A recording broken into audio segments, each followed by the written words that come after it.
వార్తా కార్యక్రమమునకు స్వాగతం. నేటి ధ్యానాంశము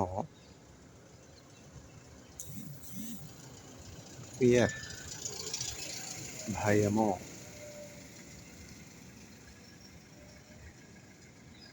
గాఢాంధకారపు లోయలో నేను సంచరించినను, ఏ అపాయమునకు నేను భయపడను. కీర్తనల గ్రంథము 23వ అధ్యాయము. Though I walk through the valley of shadow of death, I fear no evil. Psalm 23.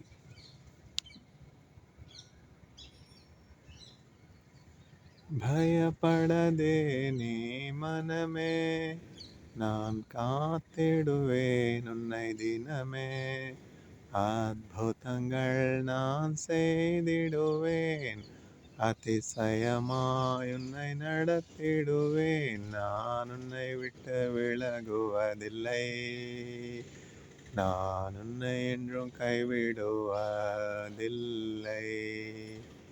நான் உன்னை காண்கின்ற தேவன், கண்மணி போல் உன்னை காப்பேன். நான் உன்னை காண்கின்ற தேவன், கண்மணி போல் உன்னை காப்பேன். நான் உன்னை விட்டு விலகுவதில்லை, நான் உன்னை என்றும் கைவிடுவதில்லை. திகையாதே கலங்காதே மனமே, நான் உன்னிடம் இருக்க பயமே. திகையாதே கலங்காதே மனமே, நான் உன்னிடம் இருக்க பயமே.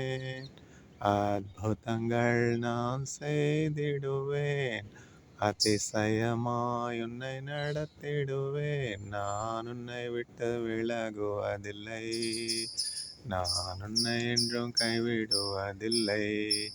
நான் உன்னை காண்கின்ற தேவன், கண்மணி போல் உன்னை காப்பேன். நான் உன்னை காண்கின்ற தேவன், கண்மணி போல் உன்னை காப்பேன். நான் உன்னை விட்டு விலகுவதில்லை, நான் உன்னை என்றும் கைவிடுவதில்லை.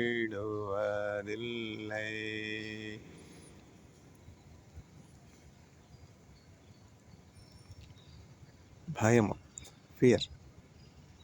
చాలామంది మన చుట్టూ ఉన్నటువంటి పరిస్థితులను, మనుషుల్ని చూస్తున్నప్పుడు భయంలో ఉన్నారు, చింతలో ఉన్నారు. దేవుని వాక్యం భయంలో ఉన్నవారికి, దిగుల్లో ఉన్నవారికి, చింతలో ఉన్నవారికి, కృంగుదల్లో ఉన్నవారికి ధైర్యాన్ని ఇస్తుంది. ఎప్పుడు యేసుక్రీస్తు ప్రభు ఎవరికి ప్రత్యక్షమైన ముందుగా యేసుక్రీస్తు ప్రభు ఏమంటారంటే,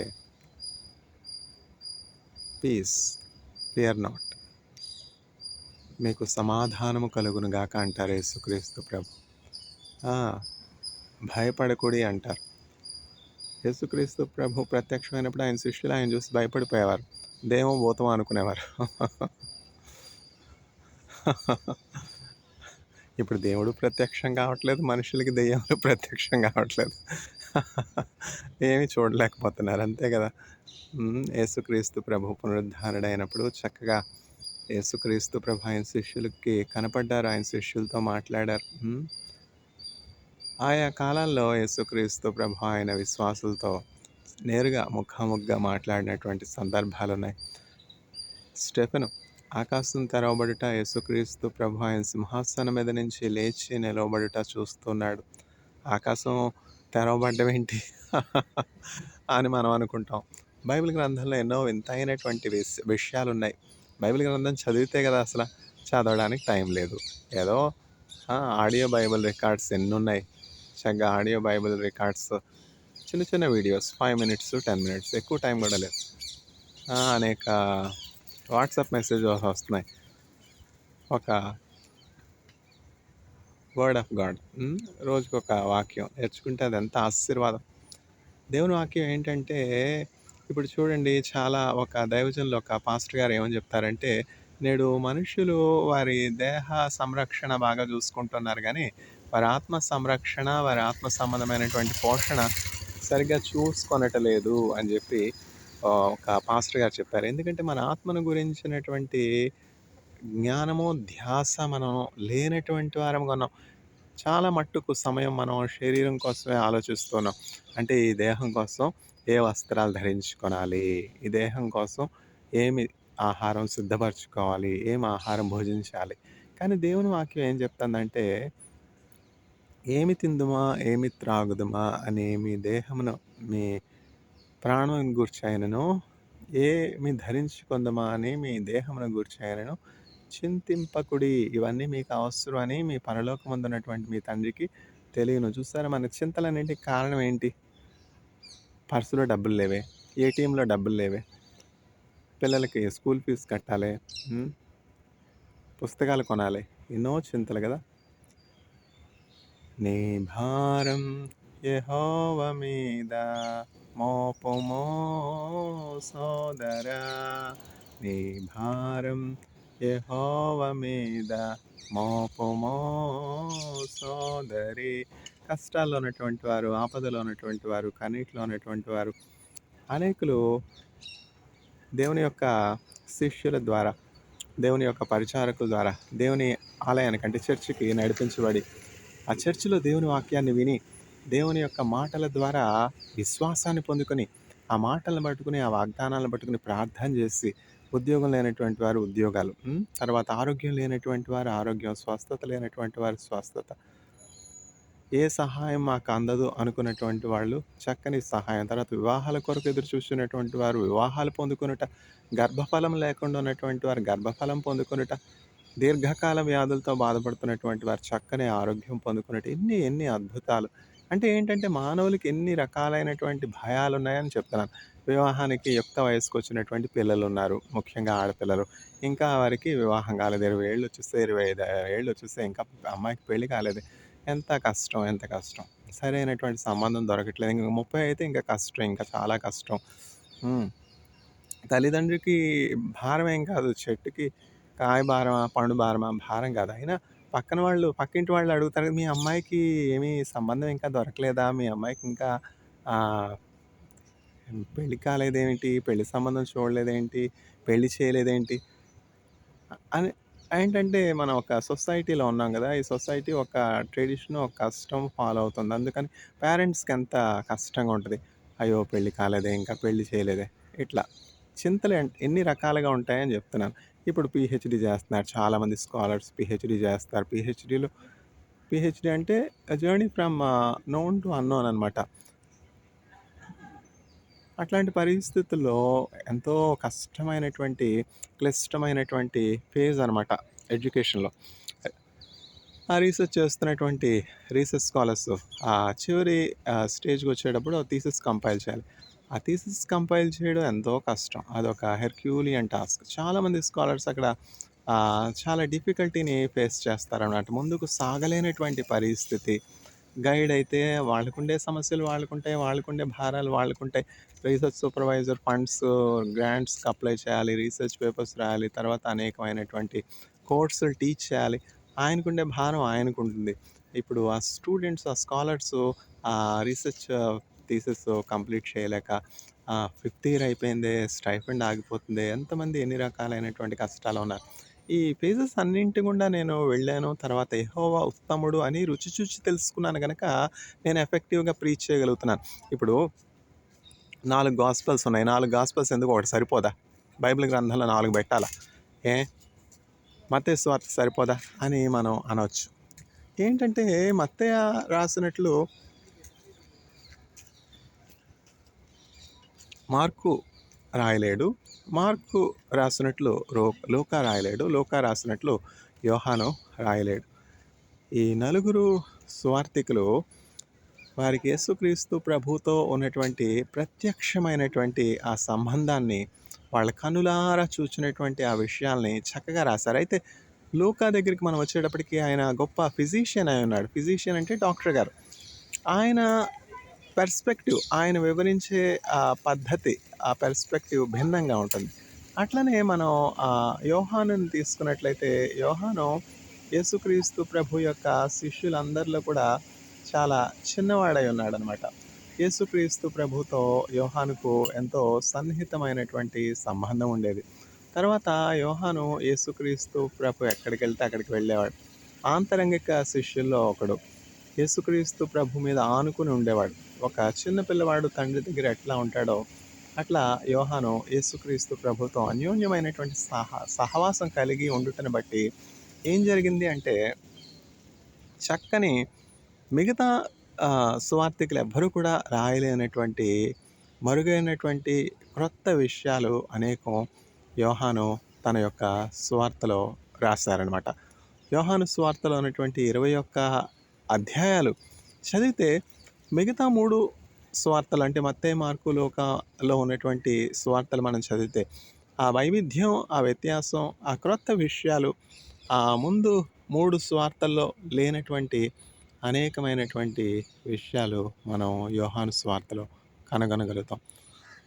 బైబిల్ గ్రంథంలో 66 పుస్తకాలు అని మనం చెప్తాం. కానీ యేసుక్రీస్తు ప్రభుని మనం విశ్వసించినప్పుడు, ఆయన సొంత రక్షకునిగా అంగీకరించినప్పుడు మనం ఒక్కొక్కళ్ళము కూడా ఒక్కొక్క పుస్తకంగా ఉంటాం అన్నమాట. బైబిల్‌కి 66 పుస్తకాలైతే మనం ఇంకొక పుస్తకంగా ఆయన యొక్క సాక్షిగా జీవిస్తాం ఈ లోకంలో. భయము చూసారా? ఎంతోమంది అనేక రకాలైనటువంటి భయాలతో ఉన్నారు. కానీ దావీదు జీవితం మనం చూసినట్లయితే ఎంత చక్కని కీర్తన రాశాడు. ఇప్పుడు జూయిష్ పీపుల్‌కి ఉన్నటువంటి ఆ ప్రత్యేకత ఏమిటి అంటే, వాళ్ళు డాక్యుమెంటేషన్ చాలా బావుంటుందనమాట. వాళ్ళ రైటింగ్స్ చాలా బావుంటాయి. తర్వాత కమ్యూనికేషన్ స్కిల్స్ చాలా బావుంటాయి. Transfer of knowledge, transfer of experience చాలా ఎఫెక్టివ్‌గా ఉంటుందనమాట. వాళ్ళు ఎక్కువ టైము వాళ్ళ పిల్లలతో, తర్వాత గ్రాండ్ చిల్డ్రన్‌తో స్పెండ్ చేసి వాళ్ళ అనుభవాలు షేర్ చేసుకుంటారు. ఇప్పుడు మనం యోసేపు కాలంలో తీసుకుందాం. యోసేపు కాలంలో బైబిల్ గ్రంథం ఎక్కడుంది చెప్పండి? యోసేపు కాలంలో ధర్మశాస్త్రం ఎక్కడుంది చెప్పండి? మనం తోరా అనొచ్చు, ధర్మశాస్త్రం అనొచ్చు, లా అనొచ్చు, ఏమన్నా అనొచ్చు. యోసేపు కాలంలో అసలు లా ఎక్కడుంది చెప్పండి? బైబిల్ ఎక్కడుంది చెప్పండి? యాకోబు కాలంలో లా ఎక్కడుంది చెప్పండి? ఎప్పుడొచ్చింది లా? ఫస్ట్ బుక్‌లో లేదు. జెనసిస్‌లో లేదు లా. తర్వాత సెకండ్ ఎక్సోడస్‌లో మోషే ద్వారా దేవుడు ధర్మశాస్త్రాన్ని ఇచ్చాడు. అయినప్పటికీ చూసారా, ఒక లా లేకపోయినప్పటికీ, ధర్మశాస్త్రం లేకపోయినప్పటికీ యోసేపు నా దేవునికి విరోధంగా నేను ఇంత పాపం ఎట్లా చేసేదను అని చెప్పి ఆ పోతిఫర్ భార్య అతన్ని అతనితో శయనించడానికి ప్రేరేపించినప్పుడు ఒప్పుకొనక ఆమెను విడిపించుకుని వెళ్ళిపోతాడు. ఎందుకంటే నీ భర్త అయినటువంటి పోతిఫరు నాకు సమస్తమైనటువంటి, అతనికి కలిగినటువంటి సమస్తం మీద నాకు అధికారం ఇచ్చాడు, నన్ను అధికారిగా చేశాడు, నన్ను ఎంతో నమ్మాడు. కానీ నీ మీద మాత్రం నాకు అధికారం ఇయ్యలేదు కదా, నేను నిన్ను ఎట్లా ముట్టుకొనగలను? ఇది నా దేవునికి విరోధంగా పాపం చేస్తున్నట్లు అవుతుందని చెప్పి దేవుని యందు భయం కలిగి ఉండటం బట్టి చూసారా, యోసేపు ఎంతగా హెచ్చించబడ్డాడు. కష్టాలు వచ్చాయి. అట్లా ఆమెకు వ్యతిరేకంగా, అంటే ఆమె ఇష్టాన్ని, ఆమె కోరికని తీర్చలేదు అని చెప్పి, ఆమెతో శయనించలేదు అని చెప్పి స్త్రీలు పగబెట్టుకుంటారు కదా, పగ అనమాట. నా కోరిక తీర్చలేదు, నాతో పడుకోలేదు అని చెప్పి ఆ పగ పెట్టుకుని తన భర్తతో ఏమని చెప్పిందంటే, నువ్వు తెచ్చినటువంటి ఆ హెబ్రూ దాసుడు ఉన్నాడు కదా, నన్ను వంచాడు, నన్ను అవమానించాడు, నాతో పాటు శయనించాలని ప్రయత్నించాడు అని నేరారోపణ, నిందలు. చూసారా ఎన్ని నిందలు వచ్చాయి? నీతిమంతునికి కలుగు ఆపదలు అనేకములు, ఆయనను వాటన్నింటి నుండి యెహోవా వానిని తప్పించును. అంటే నీతిమంతులకు ఆపదలు రావు, కష్టాలు రావు అని అనుకోకూడదు. యోసేపు దేవుని యందు భయభక్తులు కలిగి ఉన్నాడు, నీతిమంతునిగా ఉన్నాడు. కానీ చూసారా, దేవునికి భయపడ్డాడు. దేవునికి భయపడినప్పుడు మనం దేనికి కూడా భయపడం. ఒక దైవజనులు ఏమంటారంటే, ఒక వ్యక్తి దేవునికి భయపడేవానిగా ఉన్నప్పుడు అతడు చక్కగా ఈ లోకంలో ధైర్యం కలిగి జీవిస్తాడు. పరిస్థితులు ఎట్లా ఉన్నా కూడా ఎప్పుడు కూడా పరిస్థితులకు భయపడ్డు, ఎవరికి, ఏ మనుషులకి కూడా భయపడ్డు. నీ వలన బలమునందో వారందరూ ధన్యులు. ఇదొక ఉదాహరణ. దేవునికి భయపడినప్పుడు చూసారా, యోసేపు ఎంతగా హెచ్చించబడ్డాడు. కష్టాలు వచ్చాయి. ఆ పోతిఫరు భార్య తన కోరిక తీర్చలేదని చెప్పి ఏం చేసింది? నేరారోపణ చేసి నిందబెట్టి తన భర్తతో యోసేపును చెరసాలకు అప్పగించి. అంటే యోసేపు పనివానిగా ఉన్నాడు కదా, దాసునిగా ఉన్నాడు, ఏమైనా చేయొచ్చు. పోతిఫర్ ఏమనుకున్నాడు, తన భార్య మాటే నమ్మాడు, అంతే కదా, అట్లనే ఉంటుంది కదా. అంతే, యవన ప్రాయంలో ఉన్నాడు, నా భార్యని అవమానపరిచాడు, అతని భార్య చెప్పిన అదే వేదవాక్కు. యోసేపుని పోతిఫరు చెరసాల పెట్టాడు. అయినా యోసేపు ఏమీ కూడా కృంగిపోలేదు. ఎందుకంటే యోసేపు దేవునిని ఎరిగి ఉన్నాడు. చూసారా, మన పిల్లలకి దేవుణ్ణి కలిగి ఉండుట, దేవుణ్ణి ఎరిగి ఉండుట నేర్పించాలి. ఎవరైతే ఆ భూమిని, ఆకాశాన్ని, మానవులందరినీ కూడా సృజించారో ఆ దేవుడు, ఇజ్రాయేలీల పరిశుద్ధ దేవుడు, అబ్రహాము దేవుడు, ఇస్సాకు దేవుడు, యాకోబు దేవుడు, ఇవన్నీ కూడా యోసేపుకి ఎట్లా తెలుస్తాయి? ఇది మంచి, ఇది చెడు, ఇది దేవునికి ఇష్టమైంది, ఇది దేవునికి అయిష్టమైంది అని ఎట్లా తెలిసింది? అప్పుడు ఏంటంటే ట్రాన్స్ఫర్ ఆఫ్ నాలెడ్జ్ అనమాట. పేరెంట్స్ వచ్చి పిల్లలకి చెప్పేవారు. యాకోబు తన జీవితాల అనుభవాన్ని అంతా యోసేపు చెప్తూ ఉండేవాడు అనమాట. అబ్రహాము కుమారుడు ఇస్సాకు, ఇస్సాకు కుమారుడు యాకోబు, యాకోబు కుమారుడు యోసేపు, 12 మందిలో ఒక కుమారుడు యోసేపు. ఇట్లా 4th జనరేషన్ వచ్చేసింది కదా. ఈ 4th జనరేషన్కి చూసారా నాలెడ్జ్ ఎట్లా ట్రాన్స్ఫర్ అయింది దేవుని గురించినటువంటి. అప్పటి వరకు అసలు బైబిల్ లేదు, రిటర్న్ డాక్యుమెంటేషన్ లేదు. ఇప్పుడంటే మనకు చక్కగా కంప్యూటర్స్, ల్యాప్టాప్స్, అనేక రకాలైనటువంటి డాక్యుమెంటేషన్ వచ్చేసాయి. కానీ ఆ కాలంలో ఎక్కడుంది డాక్యుమెంటేషన్? ఆ కాలంలో పేపర్స్ ఎక్కడున్నాయి? ఆ కాలంలో ల్యాప్టాప్స్ ఎక్కడున్నాయి? ఆ కాలంలో ఫోన్స్ ఎక్కడున్నాయి? మనం ఎప్పుడైనా మన చిన్నతనాలు అంటే 30 సంవత్సరాలు వెనక్కి వెళ్ళినప్పుడు ఇట్లా మొబైల్ ఫోన్స్ వస్తాయి, స్మార్ట్ ఫోన్స్ వస్తాయి, ఐఫోన్స్ వస్తాయి, ల్యాప్టాప్స్ వస్తాయని మనం ఎప్పుడన్నా అనుకున్నామా? ఇంకా గొప్ప గొప్ప ఇన్వెన్షన్స్ జరగనై ఉన్నాయి. ఎందుకంటే బైబిల్ గ్రంథంలో చెప్పబడి ఉన్నది కదా, in the last days there will be an explosion of knowledge because there will be is in transportation, communication. అంతే కదా, బైబిల్ గ్రంథంలో దానియేలు ప్రవక్త చెప్పారనమాట. ఇట్లా అంత్య దినాల్లో జ్ఞానం విస్తరిస్తుంది. ఇప్పుడు అమెరికా నుంచి ఇండియా రావడం, ఇండియా నుంచి జపాన్ వెళ్ళడం, జపాన్ నుంచి అమెరికా వెళ్ళడం ఎంత ఫాస్ట్గా జరిగిపోతుంది. మనం అక్కడికి వెళ్ళిన అవసరం కూడా లేదు, అమెరికా వెళ్ళిన అవసరం కూడా లేదు. అమెరికాలో జరిగే విషయాలన్నీ కూడా తెలుసుకోవడానికి ఇక్కడే ఉండి తెలుసుకోవచ్చు. ఇక్కడ ఇండియాలో జరుగుతున్నటువంటి కాక్రోచ్ గ్రూప్ చేస్తున్నటువంటి యాజిటేషన్స్ అన్నీ కూడా యునైటెడ్ నేషన్స్ వాళ్ళు చూస్తూ ఉన్నారు కదా. చూసారా ఎంత క్విక్గా కమ్యూనికేషన్స్ ఉన్నాయి. ఎప్పుడైనా మనం అనుకున్నామా ఇట్లా ఉంటాయి, ఇట్లా మనకు మొబైల్ ఫోన్స్ వస్తాయి? ఎప్పుడైనా అనుకున్నామా మనం ఇట్లా జీపే యూస్ చేస్తాం, ఫోన్పే యూస్ చేస్తాం? ఈ జనరేషన్ విడిచిపెట్టేసేయండి. ఇప్పుడు పిల్లలకి బ్యాంక్ వెళ్ళడం, తర్వాత పాస్బుక్ తీసుకోవడం, అసలు పాస్బుక్ అంటేనే ఇప్పుడు కాలం పిల్లలకి తెలియదు.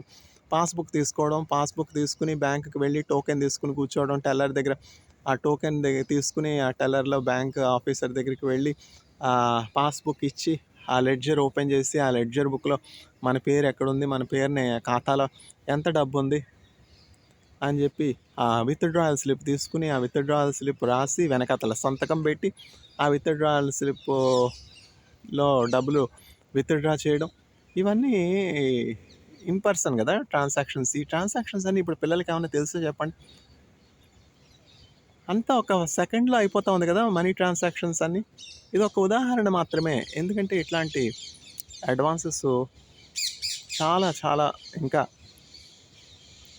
మనం చూడనే ఉన్నాం.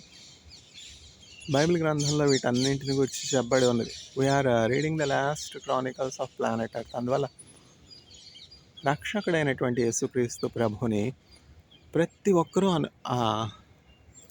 అంగీకరించాలి వాళ్ళ సొంత రక్షకునిగా. ఎందుకని అంటే సైంటిఫిక్ ఇన్వెన్షన్స్ అన్నీ కూడా మేలే కాదు, కీడు కూడా పొంచి ఉంటుంది అనమాట. మంచి చెడుల వివేకాన్ని ఇచ్చే చెట్టు కదా అది. అందువల్ల ఎప్పుడైతే మనం మంచి అని అనుకుంటామో ఆ చెట్టు వలన కలిగినటువంటి జ్ఞానమో వల్ల చెడు కూడా ఉంది, చెడు కూడా దాగి ఉంది, కీడు కూడా దాగి ఉంది. అందువల్ల ఏది మనం మంచి ఇన్వెన్షన్ అని అనుకుంటామో దానివల్ల అపాయాలు కూడా ఉంటాయి. చూసారా, హాని కూడా ఉంటుంది. వీటన్నింటినీ జయించాలి అంటే యేసుక్రీస్తు ప్రభుని రక్షకునిగా కలిగి ఉండాలి. ఇప్పుడు యాంటీబయాటిక్స్ ఉన్నాయి, multi drug resistant bacterial micro organisms వచ్చాయి. చూసారా? ప్రతి సైంటిఫిక్ ఇన్వెన్షన్ వెనుక ప్రాబ్లమ్స్ కూడా ఉంటాయి. ఎన్ని రకాలైనటువంటి పొల్యూషన్స్, ఎన్ని రకాలైనటువంటి అనారోగ్యాలు, ఇవేమి చాలవన్నట్టు ప్రతి మనుష్యుడు కూడా తమ పొరుగువానికి ఎట్లా హాని చేయాలి, ఎట్లా నష్టం కలుగు చేయాలి, ఎట్లా కష్టం కలుగు చేయాలి, ఎట్లా వాళ్ళకి కీడు కల్పించాలి, ఎట్లా అంధకార సంబంధమైనటువంటి మాంత్రిక తాంత్రిక చేతబడి దెయ్యపు శక్తులను ఉపయోగించి వాళ్ళ కళ్ళు గురుడిదనం కలుగు చేద్దామా, జ్వరం కలుగు చేద్దామా, కాలు పడిపోయేలాగా చేద్దామా, చేయి పడిపోయేలాగా చేద్దామా, ముందుకు సాగలేక తాము చేస్తున్నటువంటి పనిలో నిష్ఫలులయ్యేలాగా చేద్దామా, ఆస్తంతా కోల్పోయేలాగా చేద్దాం. ఇవన్నీ చేయలేరా చెప్పండి? అంధకార సంబంధమైనటువంటి చీకటి శక్తులు ఉన్నాయా లేవా? ఉన్నాయి కదా. ఇవన్నీ కూడా ఉన్నాయి. లేకపోతే యేసుక్రీస్తు ప్రభు చెప్పరు కదా, నేను సృష్టి ఆరంభం నుండి మరుగైనటువంటి సంగతులను బయలుపరచడానికి ఈ లోకానికి వచ్చాను, అపవాది కార్యాలు లయపరచడానికి ఈ లోకానికి వచ్చానని యేసుక్రీస్తు ప్రభు చెప్తున్నారు కదా. సాతాను దూతలను వాడుకుంటూ మాంత్రిక తాంత్రిక గారడీ విద్యలు చేసేవారు లేరా? చేతబడి దెయ్యపు శక్తులను ఉపయోగించేవారు లేరా? ఈ అంధకార శక్తులు మానవులకి ఎంత కీడు కల్పిస్తాయి. పక్షవాయువు, గురుడితనం, చాలా మట్టుకు వ్యాధులు, తర్వాత పనిలో జయములైనటువంటి, వ్యాపారంలో జయములైనటువంటి స్థితి, సాతానుడు కట్టినటువంటి బంధకాలు, బెడ్ రీడన్ అయిపోవడం. అయ్యో నిన్నటి వరకు బాగానే ఉన్నాడండి, బెడ్ రీడన్ అయిపోయాడండి. అయ్యో నిన్నటి వరకు బాగానే ఉన్నారండి, పారాలిసిస్ అండి. అయ్యో ఇప్పుడే జిమ్కి వెళ్ళి వచ్చారు, హార్ట్ స్ట్రోక్ అండి. అంధకార సంబంధమైనటువంటి చీకటి శక్తుల కార్యాలు, చేతబడి మాంత్రిక తాంత్రిక దెయ్యపు శక్తులు లేవు అని ఎవరైనా చెప్పగలరా? సైన్స్ ప్రూవ్ చేయలేదు కనుక లేవు అని చెప్పడానికి ఆస్కారం లేదు. ఇప్పుడు మైక్రోస్కోప్ వచ్చేంత వరకు, ట్రాన్స్మిషన్ ఎలక్ట్రాన్ మైక్రోస్కోప్ వచ్చేంత వరకు నానో వాళ్ళు మనం ప్రూవ్ చేయలేదు కదా నానో ఆబ్జెక్ట్స్ని. అట్లనే మనం చూడలేనివన్నీ నాన్ ఎగ్జిస్టింగ్ కాదు కదా. దేవుని వాక్యం మన కనుదృష్టికి మించినటువంటి విషయాలు మనకి బోధిస్తుంది.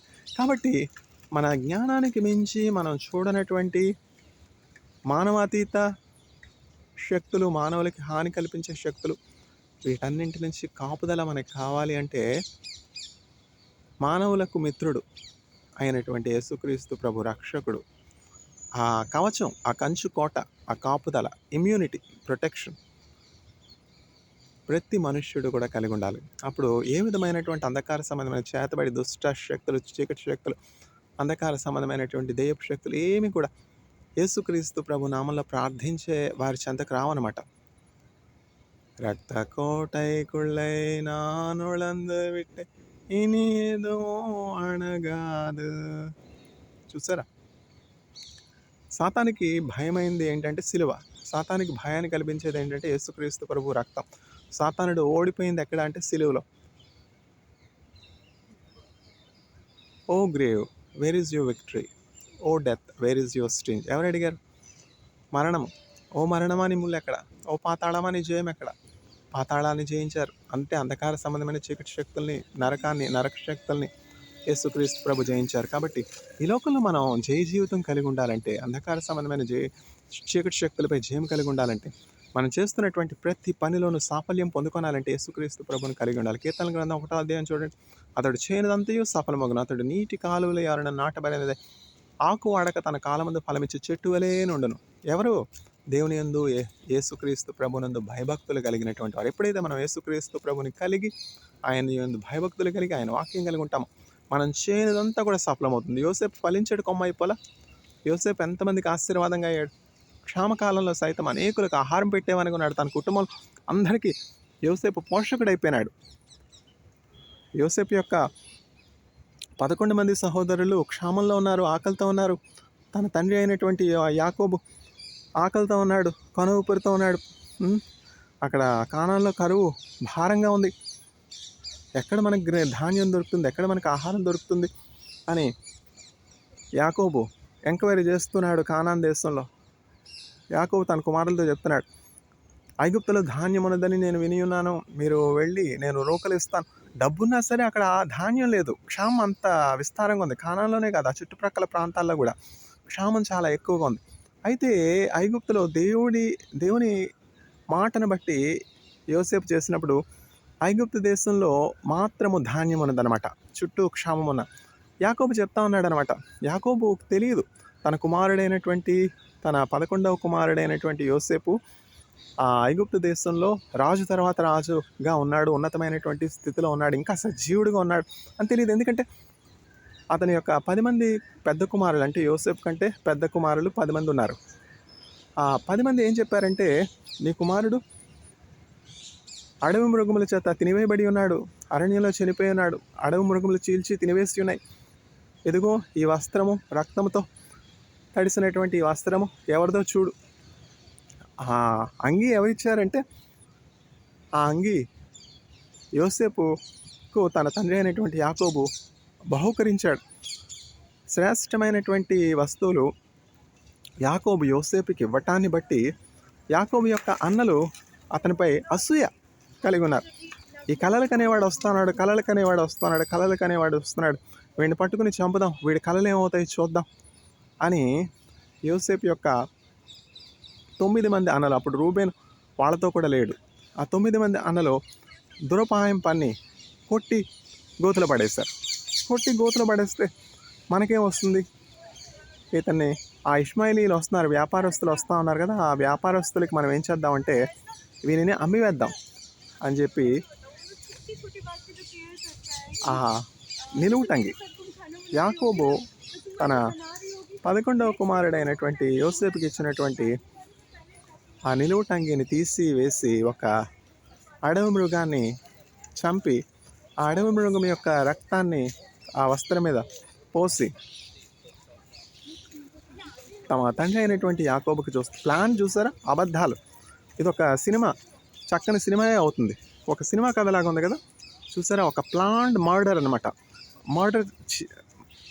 వీడిని చంపేస్తే మనకేం వస్తుంది? మర్డర్ చేసేవారే, వీడిని చంపేస్తే మనకేం వస్తుంది? డబ్బులు వస్తాయేంటి? వీళ్ళకి యోసేపుని ఐగుప్తు పోతున్నటువంటి ఇష్మాయిలీలు వస్తూ ఉన్నారు కదా, ఇష్మాయిలీలు కమ్మేస్తే మనకి డబ్బు అని వస్తుంది కదా. చూసారా? సొంత అన్నలు అంటే ఏమిటంటే యాకోబు యొక్క భార్య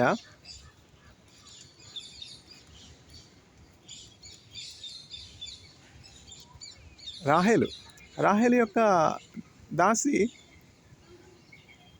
కుమారులు, తర్వాత లేయా, రాహేలు యొక్క సహోదరి, రాహేలు యొక్క దాసీలు, లేయా యొక్క దాసీలు, వీళ్ళందరికీ కలిగినటువంటి కుమారులు మొదటి 10 మంది. 11వ కుమారుడు యాకోబు ఇష్టపడి చేసుకున్నటువంటి రాహేలు యాకోబు వృద్ధాప్యంలో 12వ కుమారుని కన్నది, అతని పేరు బెన్యామిన్ నెతన్యాహు అంటాం కదా, అతడు బెన్యామిన్ వంశస్థుడు కనుక బెన్యామిన్ నెతన్యాహు అంటాం. చూసారా? అసూయ. ఈ కలలుగానే వాడు వస్తున్నాడు అంటే ఏమిటంటే యోసేపుకి భవిష్యత్తులో సంభవింపనైనటువంటి విషయాలు దేవుడు చూపిస్తూ ఉండేవాడు అనమాట. భవిష్యత్తులో సంభవింపనైనటువంటి విషయాలన్నీ కూడా చక్కగా యోసేపు దర్శనాల్లో చూస్తూ ఉండేవాడు. ఆ దర్శనాల్లో చూసి తన తండ్రి అయినటువంటి యాకోబుతో యోసేపు ఏం చెప్తున్నాడంటే, నాయన తండ్రి, నేను ఒక కలగన్నాను, ఆ కలలో నేను కట్టినటువంటి పనులకు నా సహోదరులు కట్టినటువంటి పనులు సాష్టాంగ నమస్కారం చేస్తున్నాయి. తర్వాత సూర్యుడు చంద్రుడు నాకు నమస్కారం చేస్తూ ఉన్నారు. అంటే అదేమిటది? నేను నీ తల్లి నీకు నమస్కారం చేస్తావా? నేను నీ తల్లి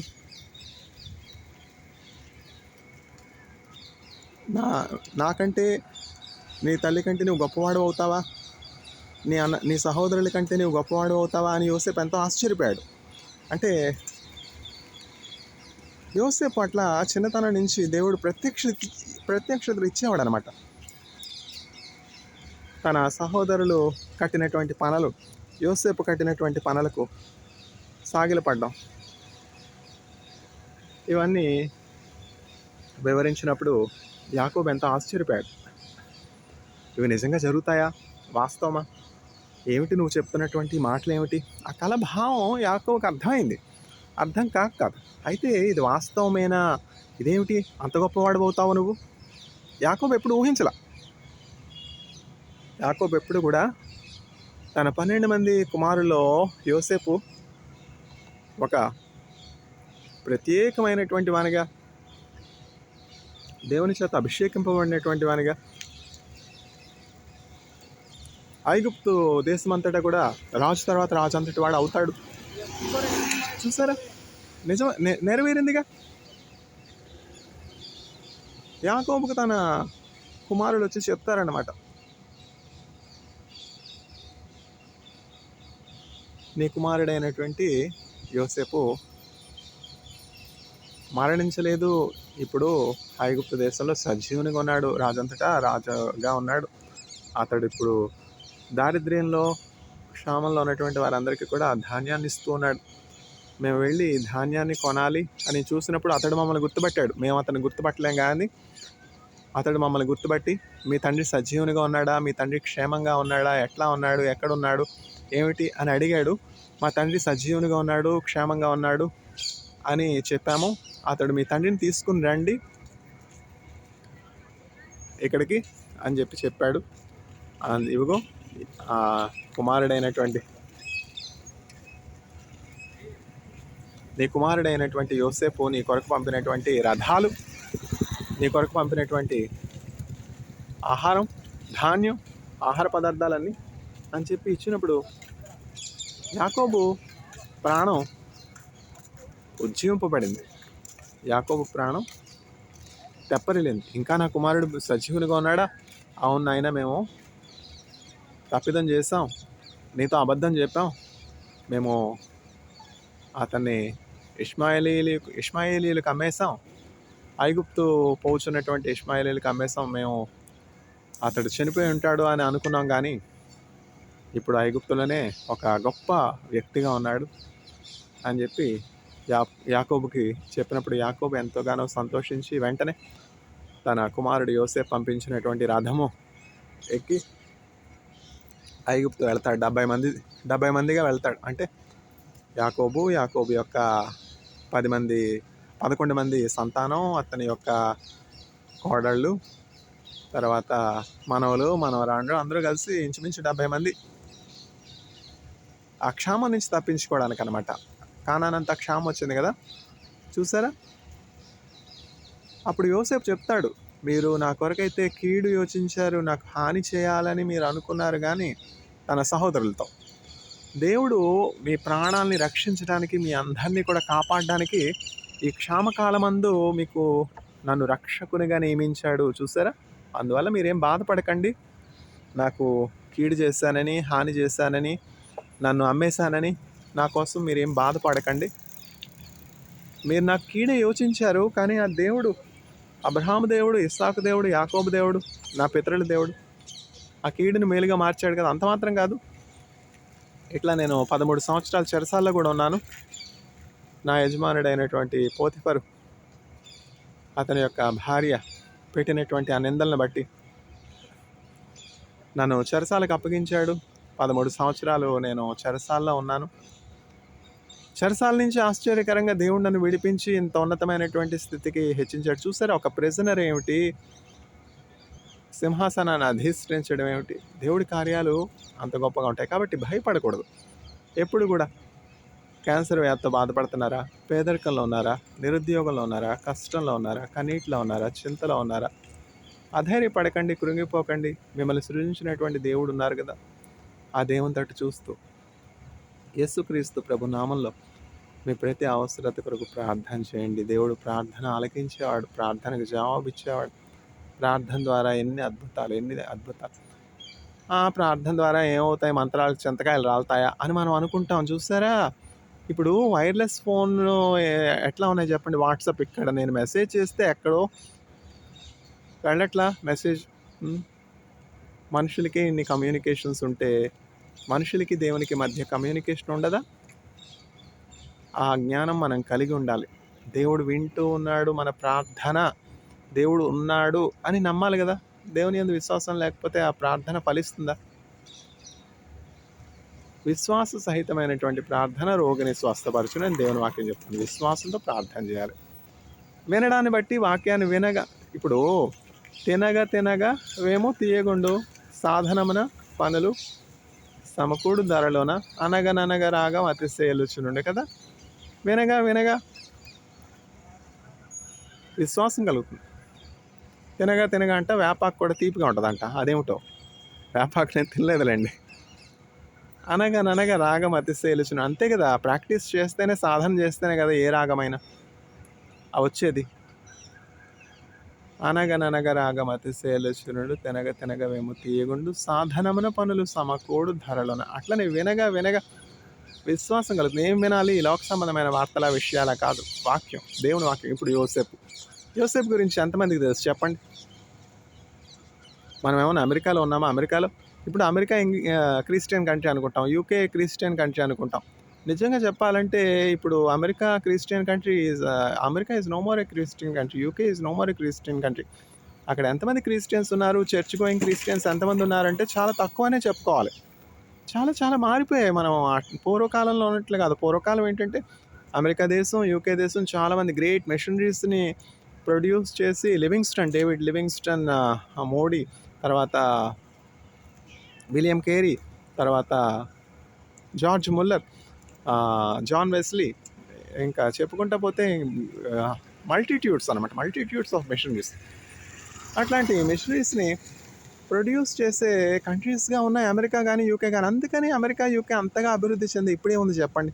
ఇప్పుడు అమెరికా ఏం చేస్తూ ఉంది? Weapons, missiles, nuclear material, bombs, revolvers, pistols, rifles, తర్వాత worship.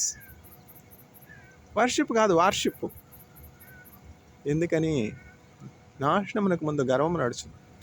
Pride goes before fall. Wisdom is better than weapon of war కదా. అమెరికా దేశం ఎంత ఔన్నత్యం నుంచి పడిపోయిందో చూడండి. అమెరికా దేశం అంతగా హెచ్చించబడ్డానికి కారణం దేవుడు కదా. అబ్రహాం దేవుడు, ఇస్సాకు దేవుడు, యాకోబు దేవుడు కదా. అయితే అమెరికా దేశంలో ఇప్పుడు దేవుని వాక్యాన్ని ఎరిగినటువంటి వారు ఎంతమంది? యోసేపు ఎంతమందికి తెలుసా అంటే ఇప్పుడు మీరు ఆశ్చర్యపోతారు. భారతదేశంలో ఎంతమందికి అయితే యోసేపుని గురించినటువంటి కథ తెలుసో, అమెరికాలో యూకేలో అంతమందికి కూడా తెలియదు అనమాట. అట్లాంటి స్థితి అక్కడ నెలకొని ఉంది. కాబట్టి భారతదేశ వాసులు వాళ్ళకంటే శ్రేష్ఠులు యేసుక్రీస్తు ప్రభుని ఎరిగినటువంటి వారని చెప్పుకోవాలి. భూమిని ఆకాశాన్ని సృజించినటువంటి దేవుడు, మానవులను ఆయన పోలికలో ఆయన స్వరూపంలో సృజించినటువంటి దేవుడు యేసుక్రీస్తు ప్రభు. బైబిల్ గ్రంథాన్ని అర్థం చేసుకోవాలి, బైబిల్ గ్రంథాన్ని చదవాలి. వాక్యం ఏంటంటే పాలు అనమాట, వాక్యం ఏంటంటే తేనె, వాక్యము ఆత్మకి బలం అనమాట. ఇప్పుడు ఒక పాస్టర్ గారు చెప్పారు కదా, మనుషులు దేహాన్ని బలపరుస్తూ ఉన్నారు కానీ ఆత్మను పోషించట్లా. శరీరం ఒక గుడారం, కానీ ఆ శరీరంలో నివసించే ఆత్మ, నిరంతరం జీవించే ఆత్మ, ఆ ఆత్మకు కావలసినటువంటి ఆహారం దేవుని వాక్యం. ప్రతిరోజు daily dose of word of God చాలా అవసరం అనమాట. వాక్యం చదవాలి, వాక్యం చదువుట అభ్యాసం చేసుకోవాలి చక్కగా. ఉదయం ఓల్డ్ టెస్టిమెంట్, మధ్యాహ్నం సామ్స్, ఈవినింగ్ న్యూ టెస్టిమెంట్, ఒక్కొక్క అధ్యాయం, రోజుకు 3 అధ్యాయాలు. బైబిల్ ప్లానింగ్ అని ఉంది కదా, అట్లా బైబిల్ ప్లానింగ్ ఫాలో అయ్యి రోజు 3 సార్లు ప్రార్థన. దానియేలు దినమునకు 3 సార్లు ప్రార్థన చేసుకునేవాడు. ప్రార్థన చేయటాన్ని బట్టి ఎన్ని అపాయాల నుంచి తప్పించబడ్డాడు చూడండి. సింహాల బోన్లో ఏమైనా క్షేమం ఉంటుందో చెప్పండి? సింహాల బోన్లో కూడా దానియేలు ఎంతో క్షేమంగా సురక్షితంగా ఉన్నాడు. అందువల్ల ఏ అపాయము కలగకుండా దేవుని కాపుదల కలిగి ఉండాలి అంటే దేవుని వాక్యం మనం కలిగి ఉండాలి. నీ వాక్యం శక్తి గలది, నా త్రోవకు నిత్య వెలుగు, ఈ భువిలో రాజు నీవే, నా హృదయలో శాంతి నీవే. ఇక్కడ చూడండి, మీరేం చూస్తున్నారు? చుట్టూ పచ్చదనం చూస్తూ ఉన్నారు కదా. ఇట్లాంటి అంటే ఐఐటి మద్రాస్ అనమాట. ఐఐటి మద్రాసు అసలు పూర్వం ఇదొక అరణ్యం, నాకెవరో చెప్పారు. పూర్వం ఏంటంటే ఇప్పుడు ఐఐటీ మద్రాసు అని మనం అనుకుంటా ఉన్నాం. పూర్వం ఏంటంటే ఈ ప్రాంతం అంతా కూడా గొప్ప అరణ్యం అనమాట. కొన్ని డికేడ్స్ ముందుకు వెళ్ళిపోయినట్లయితే అసలు ఈ ప్రాంతం అసలు నివాసయోగ్యమైనటువంటి డ్వెల్లింగ్ ప్లేస్ కాదు. ఇది ఒక ఫారెస్ట్ అనమాట. ఫారెస్ట్‌లో తర్వాత ఇక్కడ ఒక ఐఐటీ మద్రాసు, ప్రక్కన క్యాన్సర్ ఇన్‌స్టిట్యూటు, తర్వాత పక్కన స్నేక్ పార్కు, తర్వాత గాంధీ మండపం, ఇటుపక్క వచ్చి శ్రీరామనగరు, వెనకాతల తారామణి, అటుపక్క వేళచేరి, అడియారు. ఒక అరణ్యంలో ఇట్లా ఐఐటీని పెట్టారు. ఇంకా ఆ కామ్నెస్సు, ఆ ట్రీసు అవి కొంచెం ఆ ఫీలింగ్, చక్కని తోట లాంటి ఆ ఫీలింగ్ ఉంది అంటే కేవలం ఐఐటీలోనే. కొంచెం బయటికి వెళ్ళి చూడండి, అడియార్ వెళ్ళి చూడండి, వేళచేరి వెళ్ళి చూడండి, తారామణి వెళ్ళి చూడండి, చెవులు హోరెత్తిపోతాయి. హార్న్స్, తర్వాత రకరకాల ధ్వని కాలుష్యం, ఎయిర్ పొల్యూషను, ఇంకా నిజంగా చెప్పాలంటే అది అరణ్యం, ఇది అరణ్యం కాదు. చూసారా ఎంతో కామ్ ఎన్విరాన్మెంట్, ఎంతో పచ్చదనం ఇంకా ఐఐటీలో మనం చూస్తాను. కానీ నేను ఇజ్రాయెల్లో, కొరియాలో, చైనాలో చూసింది ఏమిటి అంటే ఐఐటీలో ఎట్లా గ్రీనరీ ఉందో వాళ్ళు బయట కూడా అట్లానే గ్రీనరీ మెయింటైన్ చేస్తారు. అశోకుడు చెట్లు నాటించాను అని మనం చదివాం కదా. అట్లాగనే కొరియాలో కానీ, చైనాలో కానీ, ఇజ్రాయెల్లో కానీ చక్కగా ఎక్కువ ట్రీ ప్లాంటేషన్ చాలా ఎక్కువ అనమాట. ఇప్పుడు ప్రపంచ దేశాల్లోనే ఏ దేశం అత్యధికమైనటువంటి వృక్షాలని నాటుతూ ఉన్నారు అంటే ఇజ్రాయెలే. మనం చాలా ఆశ్చర్యపోతాం. Israel is the world is the country with the largest number of trees being planted అనమాట. చూసారా, ఇజ్రాయెల్ కొండలు లోయలు గల దేశం. ఇజ్రాయెల్ పాలుతేనెలో ప్రవహించే దేశం. ఇప్పుడు మన పైన నాయకులుగా ఉన్నటువంటి వారు, రూలర్స్ ఏం చేయాలంటే చక్కగా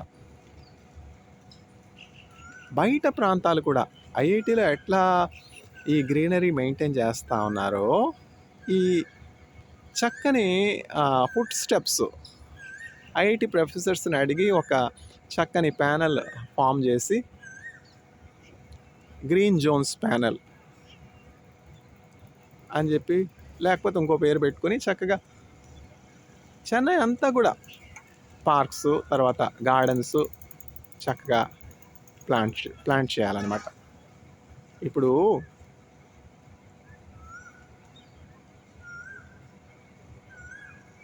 బారెలాన్ యూనివర్సిటీలో నేను పోస్ట్ డాక్టరల్ రీసెర్చ్ చేస్తూ ఉన్నాను కదా. బారెలాన్ యూనివర్సిటీ నుంచి నా అపార్ట్మెంట్కి ఎంత డిస్టెన్స్ అంటే వాకబుల్ డిస్టెన్స్, ఒక 10 minutesలో నేను నా అపార్ట్మెంట్కి వచ్చేస్తాను. అపార్ట్మెంట్కి రాగానే అపార్ట్మెంట్కి ముందే ఏమిటి, ఒక చక్కని గార్డెన్ అనమాట. ఆ గార్డెన్ పేరేంటి, ఎలీ కోహెన్ గార్డెన్. ఆ గార్డెన్కి ఒక 100 meters వెళ్తే ఇంకొక గార్డెన్, అట్లా కొంచెం దూరం ఎవ్రీ 500 metersకో 100 metersకో ఒక చక్కని గార్డెన్. నెగ్బా గార్డెను, తర్వాత national park, Eli Cohen park, ఈ పార్కు, ఆ పార్కు. ఆ సిటీ ప్లానింగ్ అంత చక్కగా ఉంటుంది అనమాట. అంటే ఏమిటి అంటే ఆ లొకాలిటీలో ఉన్నటువంటి వాళ్ళందరూ కూడా చక్కగా సాయంకాలం వాళ్ళ ఇంట్లో నుంచి వచ్చి ఆహ్లాదకరమైనటువంటి గాలి పీల్చుకోవడానికి, ఆ చెట్టు క్రింద ఆ తోటలో కూర్చుని విశ్రాంతి తీసుకోవడానికి, పిల్లలతో చక్కగా ఆడుకోవడానికి, తర్వాత వృద్ధులు విశ్రాంతి తీసుకోవడానికి, తర్వాత యవ్వనులు చక్కగా కూర్చొని మాట్లాడుకోవడానికి, డిస్కస్ చేసుకోవడానికి అనుకూలమైనటువంటి గ్రీన్ జోన్స్ మనం క్రియేట్ చేయాలన్నమాట. అందుకనే కదా లాంగివిటీ కానీ, లైఫ్ ఎక్స్పెక్టెన్సీ కానీ ఇజ్రాయెల్లో ఎక్కువ కదా. Fresh environment, clean environment, clean air. ఇక్కడ మనకి కూర్చోవడానికి ఏమన్నా అనుకూలమైనటువంటి ప్రదేశం ఉందా బయట? అంత కంటామినేషను, అంత పొల్యూషను, ఒక గార్డెన్ ఉండదు, ఒక పార్క్ ఉండదు, పెద్దవాళ్ళు విశ్రాంతి తీసుకోవడానికి, నడుము వాల్చడానికి ఒక బల్ల ఉండదు. పార్క్ అంటే ఏంటి, చక్కగా పచ్చికనమాట. గ్రీన్ గ్రాస్ ఉంటుంది. అక్కడే ఆ గార్డెన్‌లో అట్లా నడవాల్సొచ్చు. ఒక 10 నిమిషాలు విశ్రాంతి తీసుకుంటే ఆ రోజంతటికి కావాల్సినటువంటి అలసటంతా పోయి నూతన బలమొస్తుంది. అట్లాంటి గ్రీన్ జోన్స్ ఎక్కడున్నాయి చెప్పండి అట్లాంటి సిటీస్‌లో? మనం మన చుట్టూ ఉన్నటువంటి దేశాలను చూసి నేర్చుకోవాలి కదా! ఐఐటీలో ఈ వా వ వాక్యం అట్లా రికార్డ్ చేస్తున్నానంటే నాయిస్ ఏం లేదు కదా! బయట ఇట్లా చేయగలనా చెప్పండి? బయట ఎంత నాయిస్ పొల్యూషన్. ఒక వీడియో రికార్డ్ చేయాలంటే అసలు నా మాటలేం వినపడవు. అటు ఇటు బస్సులు, వెహికల్స్, సౌండ్ పొల్యూషను. హ్మ్. చైనాలో అట్లా కాదు. నేను రోడ్డు మీద నిలబడి కూడా చక్కగా రికార్డ్ చేసుకోవచ్చు. అసలు వాహనాలు వెళ్తున్నట్టు తెలీదు. నిజం. ఎమిషన్స్ ఏముండవు. నేనేమనుకున్నానంటే చైనాలో ల్యాండ్ అవ్వడానికి ముందు చైనా వరల్డ్ లార్జెస్ట్ పాపులేషన్ కదా! ఇండస్ట్రియల్లీ డెవలప్డ్ కంట్రీ కదా! చాలా పొల్యూషన్ ఎక్కువగా ఉంటది. ఎక్కడ చూసినా బ్లాక్ స్మోక్ వస్తా ఉంటది. ఇండస్ట్రియల్ ఎమిషన్స్ చాలా ఎక్కువుంటాయి. ట్రాన్స్‌పోర్టేషన్ చాలా ఎక్కువుంటది. చర్చెస్ ఉండవు. ఇంకా నా చర్చ్ గోయింగ్ హ్యాబిట్ నేను మానుకోవాలి. ఇవన్నీ కూడా అనుకున్నాననమాట. కానీ అక్కడికెళ్ళి వాస్తవం చూస్తే ఆశ్చర్యపోయాను. ఒక రోడ్డుకి అటుపక్క, ఇటుపక్క ఒక 50 మీటర్స్ అటుపక్క, 50 మీటర్స్ ఇటుపక్క 4, 5 లైన్స్ చెట్లు పెంచుతారనమాట. 4, 5 లైన్స్ ఒక 50 మీటర్స్ అటుపక్క, 50 మీటర్స్ ఇటుపక్క చెట్లు దట్టంగా పెంచుతారు అటు ఇటువైపు. మనకు ఒక లైన్ చెట్లే మనకు కనబడట్లేదు. తర్వాత అసలు వెహికల్స్లోంచి స్మోకే రాదు. తర్వాత హార్ను, తర్వాత పేం పేం పేం పాం పాం పాం ఈ సౌండ్ నాయిస్ ఏమి ఉండదన్నమాట. వెహికల్స్ పక్కన వెళుతున్నట్టే మనకు తెలియదు. సౌండ్ పొల్యూషన్ ఉండదు, ఎయిర్ పొల్యూషన్ ఉండదు. చైనా ఇంకా రోడ్ల మీద చూసుకుంటే రోడ్డే తోటగా ఉంటుంది. ఆ రోడ్డు సెపరేటర్ ఉంది కదా, అక్కడ చక్కని ప్లాంట్స్ ఉంటాయి. ఆ ప్లాంట్స్ ఎంతో చక్కని ఫ్లవర్స్తో నింపబడి ఉంటాయి.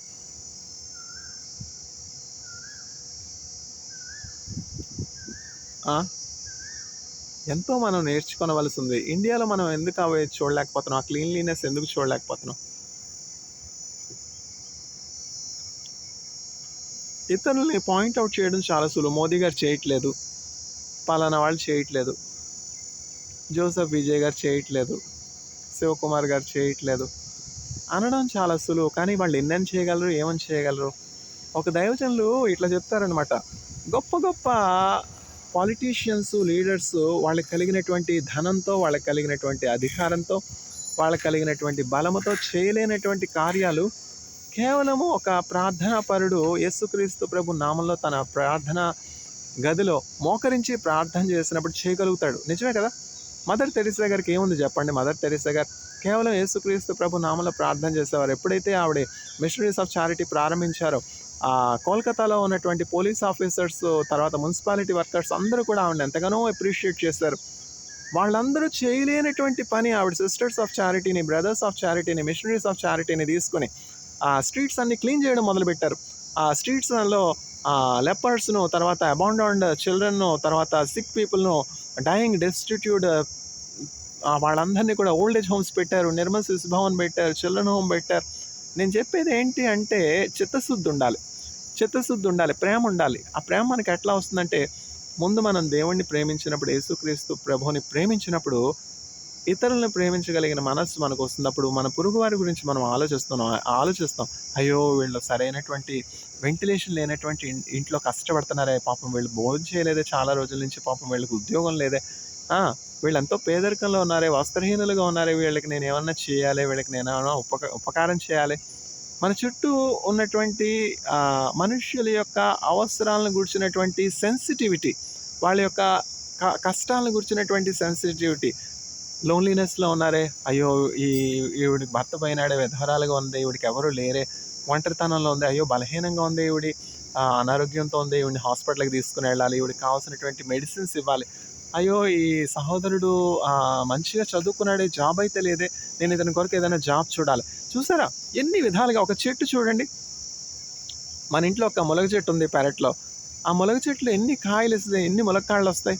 ఒక చెట్టు ఉంటే చాలు, 50, 100, 200, 300, 400, ఇంకా చెట్టంతా ములక్కాళ్లే కదా. ఆ స్ట్రీట్‌లో ఉన్నటువంటి వాళ్ళందరికీ కూడా ములక్కాడలు ఇవ్వచ్చు. ఒక జామ చెట్టు ఉందనుకుందాం.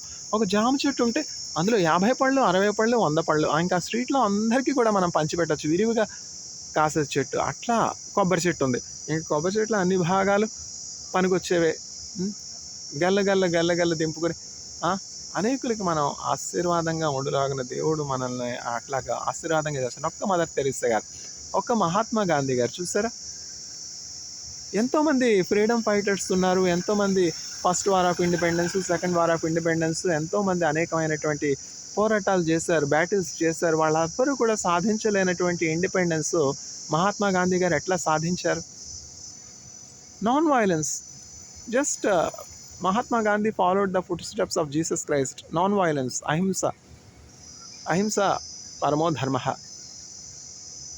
Non violence. ఆ నాన్ వయలెన్స్‌ని మహాత్మా గాంధీ గారు సత్యమేవ జయతే, అహింస అండ్ ట్రూత్. ఇండియాకి ఇండిపెండెన్స్ తీసుకొచ్చారు ఎవరు? మహాత్మా గాంధీ. అందుకే కదా ఆయన మహాత్మా అయ్యారు. అందుకే కదా ఫాదర్ ఆఫ్ ద నేషన్ అయ్యారు. ఒక్క మహాత్మా గాంధీ, ఒక్క మదర్ తెరీసా గారు, ఒక్క రవీంద్రనాథ్ ఠాగూర్ గారు. చూసారా? యేసుక్రీస్తు ప్రభులో మనం ఉన్నప్పుడు, యేసుక్రీస్తు ప్రభుని మనం కలిగి ఉన్నప్పుడు మనం ఎట్లా ఉంటామంటే వెలిగించబడినటువంటి దీపం లాగా ఉంటాం అనమాట. ఇప్పుడు ల్యాబ్‌లో రీసెర్చ్ చేస్తాను కాబట్టి నాకు తెలుసు అనమాట. కొన్ని బయోలాజికల్ శాంపిల్స్ పెట్టి డిష్ ఓపెన్ చేసినప్పుడు కంటామినేట్ అవుతాయి. అవి సేఫ్ రూమ్‌లో ఓపెన్ చేయాలనమాట. ఆ సేఫ్ రూమ్‌లో కూడా ఒక బున్సన్ బర్నరో లేకపోతే ఒక క్యాండిలో బర్న్ చేసి అప్పుడు ఆ బున్సన్ బర్నర్ దగ్గరో లేకపోతే ఆ ల్యాంప్ దగ్గరో, క్యాండిల్ దగ్గరో పెట్టి డిష్‌ని ఓపెన్ చేస్తాం. అప్పుడు ఏం జరుగుతుందంటే ఆ పెట్టి డిష్‌లో ఉన్నటువంటి ఆ మైక్రో ఆర్గానిజం కల్చర్ కంటామినేట్ అవ్వకుండా ఉంటుంది. అంటే ఎయిర్‌లో ఉన్నటువంటి ఏ మైక్రో ఆర్గానిజమ్స్ కూడా ఆ అగార్ మీదకి వెళ్ళి పెట్టి డిష్‌లో ఉన్నటువంటి ఆ మైక్రో ఆర్గానిజమ్స్‌ని కంటామినేట్ చేయకుండా ఈ ఫైర్ ప్లేస్ ప్రొటెక్ట్ చేస్తా ఉంటదనమాట. ఎప్పుడైతే యేసుక్రీస్తు ప్రభువుని మనం కలిగి ఉంటామో మనలో ఆ క్యాండిల్, ఆ దీపం, ఆ ఫైర్ ప్లేస్ బర్న్ అవుతూ ఉంటుంది. అందువల్ల ఆ చుట్టుప్రక్కల ఉన్నటువంటి ఆ కంటామినేషన్స్ ఏమి కూడా మనలోనికి రావు. అప్పుడు మనం చక్కని ఇమ్యూన్ పవర్ కలిగి ఉంటాం. ఎన్ని రకాలైనటువంటి బ్యాక్టీరియా చెప్పండి, ఎన్ని రకాలైనటువంటి వైరస్‌లు. ఆ కరోనా వైరస్‌లో ఎంతమంది ప్రాణాలు కోల్పోయారు చెప్పండి? సింపుల్ కోల్డ్ చాలు కరోనా వైరస్ వరకు ఎందుకు, హార్ట్ స్ట్రోక్ వరకు ఎందుకు, క్యాన్సర్ వరకు ఎందుకు చెప్పండి? కామన్ కోల్డ్ చాలు గదా! తుమ్ములు, స్నీజింగ్ నోసు ఇంకేం పని చేయలేం. కోల్డాకో, కాలరినో ఈ టాబ్లెటో, ఆ టాబ్లెటో వేసుకోవాలి. వేసుకుంటే గానీ పని చేయలేం. ఇంకా ఫీవర్ వస్తే ఏమీ పని చేయలేం. మంచం మీద నుంచి లేవలేం. కొంతమంది ఎక్సెప్షనల్ ఉంటారులెండి. ప్రొఫెసర్ లక్ష్మీకాంతం గారు, మానేపల్లి లక్ష్మీకాంతం గారని వాళ్ళ స్టూడెంట్స్ చెప్తారనమాట. లక్ష్మీకాంతం మేడం గారు జ్వరంతో ఉండి కూడా ల్యాబ్‌కొచ్చి మేమేం వర్క్ చేస్తా ఉన్నాము, వర్క్ ఎట్లా ప్రోగ్రెస్ అవుతుంది, మానిటర్ చేసేవారు. చెప్పుకుంటారు కదా స్టూడెంట్సు, స్కాలర్సు. మా సూపర్వైజర్ ఇట్లా, మా సూపర్వైజర్ ఇట్లా. మానేపల్లి లక్ష్మీకాంతం మేడం గారు అంతా డెడికేటెడ్ రీసెర్చర్. లేకపోతే ఆవిడ డైరెక్టర్ అవుతారా చెప్పండి? ఏమిటో ఆంధ్ర వాళ్ళందరికీ ఆవిడ ఎంత పేరు తీసుకొచ్చారు. ఒక లేడీ, ఒక వుమన్ సైంటిస్ట్ అంటే ఎంత డిసిప్లిన్డ్ లైఫ్, ఎంత సిస్టమేటిక్ లైఫ్ ఉంటే ఒక సంస్థకు డైరెక్టర్ అవ్వగలరు. ఈజీయా? జెంట్స్ వేరే. అనుకుంటాం జెంట్స్ డామినేషన్ లేదు ఇప్పుడు అని మనం అనుకుంటాం. అది అనుకోవడం వరకే. జెంట్స్ డామినేషన్ పూర్వం ఉన్నట్టు ఇప్పుడు కూడా ఉంది. అట్లాంటి సిచ్యువేషన్‌లో కూడా మరి మానేపల్లి లక్ష్మీకాంతం గారు డైరెక్టర్ అవ్వడం ఊరికనే అయిపోతారా చెప్పండి? ఐశ్వర్య రాయ్ గారు ఊరికనే ఐశ్వర్య రాయ్ గారు అయిపోతారా? ఆవిడ మేకప్ అసిస్టెంట్ దగ్గర నుంచి ఆవిడతో పనిచేసే ఆహ్, డాన్స్ ఆవిడకి నేర్పించే డాన్స్ స్టైల్ నేర్పించే డాన్స్ డైరెక్టర్ ఆవిడని అడిగితే చెప్తారనమాట. ఒక మేకప్ అయింది అంటే ఒక చక్కని ఆహ్, సిల్క్ శారీ ఐశ్వర్య రాయ్ గారు కట్టుకున్నారు. ఒక పర్టిక్యులర్ షాట్ కోసం. ఆ సిల్క్ శారీ ఎక్కడ ముడత పడుతుందో అని చెప్పి ఆ షాట్ అయ్యేంత వరకు 6, 7 అవర్స్ ఆవిడ కూర్చోలేదంట.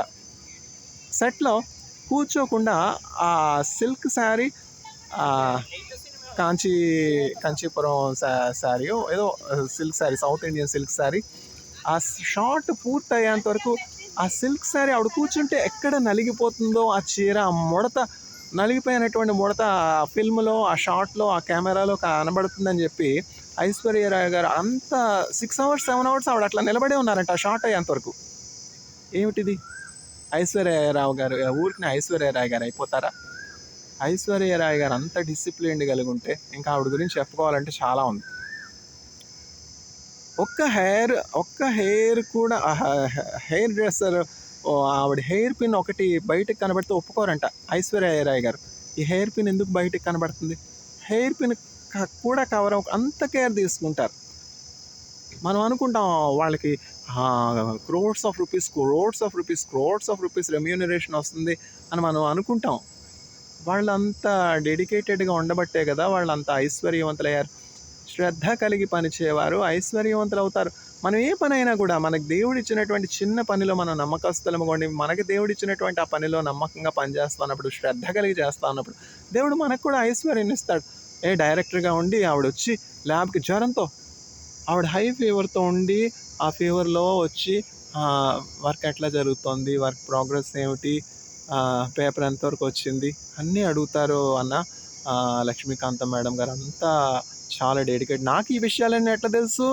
చెన్నకేశవరెడ్డి అని నాతో పోస్ట్ డాక్ ఇజ్రాయెల్లో జాయిన్ అయ్యాడు అనమాట.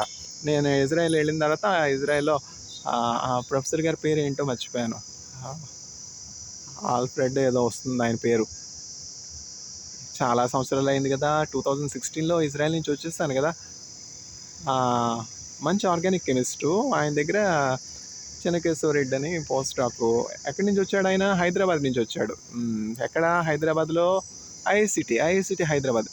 లక్ష్మీకాంతం గారు అక్కడ డైరెక్టర్గా ఉండేవారు. అంత డెడికేటెడ్ సైంటిస్ట్ అన్నయ్య మేడము. చెప్పుకోరా, మంచి అన్నా చెడన్నా. నిజంగా చెప్పాలంటే మంచి కంటే చెడే ముందు పాకిపోతుంది. ఏమైనా చెడు ఉంటే ముందుగా చెప్తారు ఈ లోకం. అదే కదా, పలానా వాళ్ళు అట్లా అంట, పలానా వాళ్ళు ఇట్లా అంట. అన్నయ్య నువ్వు వెళ్ళిపోగానే నీ వెనకాతలు చాలా చెడ్డగా చెప్పుకుంటున్నారన్న. లోకం అంతే కదా, లోకులు పలు కాకులు. చెప్పుకొని నాయన, అదిగో పులంటే ఇదిగో తోకానే లోకం. అన్నయ్య నువ్వు వెళ్ళిపోగానే నీ వెనకాతలు ఏవేవో చెప్పుకుంటున్నారు అన్నయ్య అంట.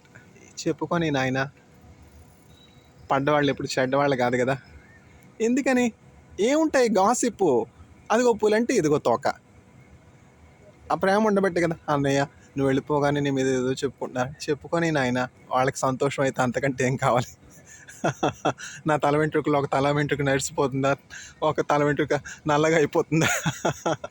మనం దేవుడి ఎదుట ఏమై ఉన్నామో, దేవుడు మన గురించి అభిప్రాయం కలిగి ఉన్నారు, అదే నాకు ముఖ్యం. నేను దేవుని ఎదుట ఏమై ఉన్నాను. మనుషులు నా కోసం ఏం చెప్పుకుంటే, మనుషులు నాకు మేకతోలు కప్పితే అన్న లాభమా చెప్పు? మనుషులు నన్ను నా గురించి చెడ్డగా మాట్లాడుకుంటే నాకేమన్నా నష్టమా చెప్పు? అదే నోటితో పొగుడతారు, అదే నోటితో తెగొడతారు. అంతే కదా మనుషుల స్వభావం. అన్నయ్య నువ్వు వెళ్ళిపోగానే నీ వెనకతలు ఏవో చెప్పుకొని నాయన, వాళ్ళకి అది సంతోషం. వాళ్ళు సంతోషంగా ఉండి, అందుకని వాళ్ళు ఏదో చెప్పుకున్నారు, వాళ్ళు ఏదో చేసి మనం ఎందుకు కష్టపడ్డాం?